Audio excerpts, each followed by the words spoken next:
Welcome back for another video. Final video before the deadline. In this one we're going to discuss all the biggest questions and dilemmas that you're facing for Gameweek 4 and my final thoughts this week. And we of course have got lots of press conferences today, so we're going to dig into some key news that you might have missed. Let's start with the Jewhawks, who asked, should we avoid Pedro this game week because of his international duties? So what's Haaland had to say about this then? Well, he said, quote, I think we have a great medical department who will do everything for the regeneration of the players. Also the players themselves, they're professional enough to know what they have to do to be fully recovered for Saturday. And he also said, of course, they can't train today with the team, but they will be back on the training ground. And then it's about giving them a good recovery, and hopefully they can train tomorrow, and then of course they'll be part of the squad. So my take on this quote is it's overall positive, essentially saying that the players know what they need to do to be fully recovered to play this weekend. The other good news is Pedro played a total of 45 minutes over the break, which is nothing over a 2-week period. However, there was a lot of travelling and he got back late, coming back from South America, and he might only get one session before the game. In my view, he's still a perfectly fine player to buy. However, if you're going to wildcard in Gameweek 6 in a couple of weeks, you could go for Welbeck instead for the same price, who of course wasn't involved internationally over the break. Pedro is generally the favoured pick as he's played more minutes and he is on penalties, but for 2 weeks Welbeck's a good punt as well. I've bought Pedro myself. While we're on the subject of Bryson, Alex asks, is now a good time to buy Bryson defender based on recent form and upcoming fixtures, and who should we buy? Well, it's definitely a good week to buy given they've got 2 decent home fixtures ahead, and for me it's Dunk or Verbruggen. Van Heck should be nailed as well, but Dunk is undoubtedly nailed. Haaland implied that Verbruggen is his number 1 keeper now, and he's not going to be rotating like we saw last season. And in case you missed it, the only reason that he missed the first couple of game weeks was due to injury over the summer. Estupinian and Kadioglu are 2 on the watch list for me for later in the season. They could both become great picks if they get regular minutes. It seems like a matter of time until 4.5 more Kadioglu gets his first start. Roger asked whether the Arsenal plans changed with Ødegaard's injury. So my personal plan at the moment is to keep Saka and then add Havertz to my team in Gameweek 6.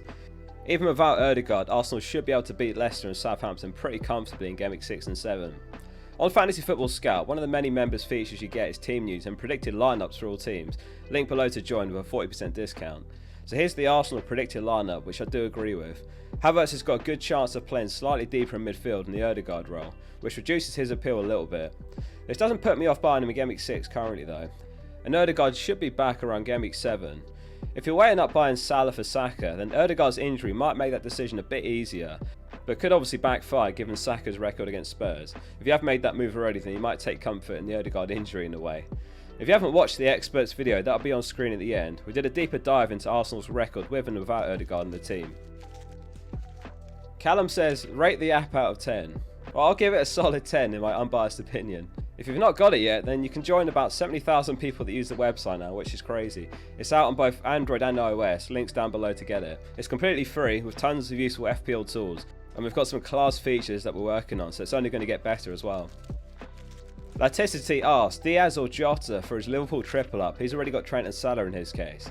Now this one's actually really tricky to answer this week. Both are on international duty. Diaz played 180 minutes and he did score against Peru, and they did Argentina as well, which is about as tough as fixtures come, though they did actually beat them 2-1. Jota played over the break as well, including the full 90 in their final match, which was on Sunday. Diaz played 2 days later and he did have more travelling, so I'd just about give it to Jota if I was picking one. The last thing to mention is that Darwin's suspended from international duty, so he didn't play at all over the break, which makes it even closer, as he's the main competition for Jota. Honestly, flip a coin in this one, but I'd go for Jota.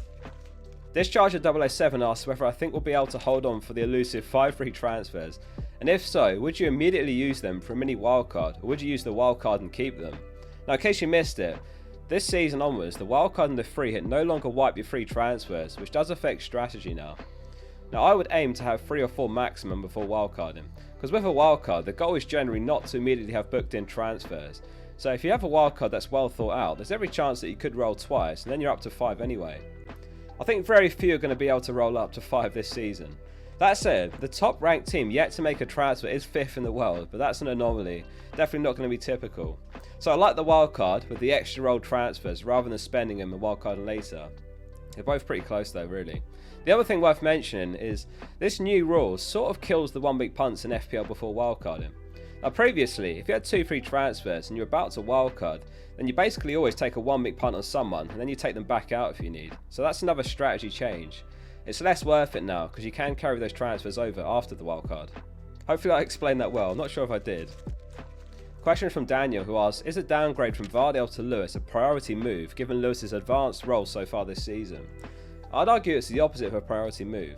Although he has looked fantastic, he's much cheaper and he has started 3 games. He's got competition for that role, and Pep can quite easily change the system as well on a game by game basis, where it's Walker or Akanji that could play there. Now Ake was stretched off over the break as well and he could be out for a while, so Gvardiol's got less competition now, and in my view, much better for expected minutes, so I wouldn't make this move.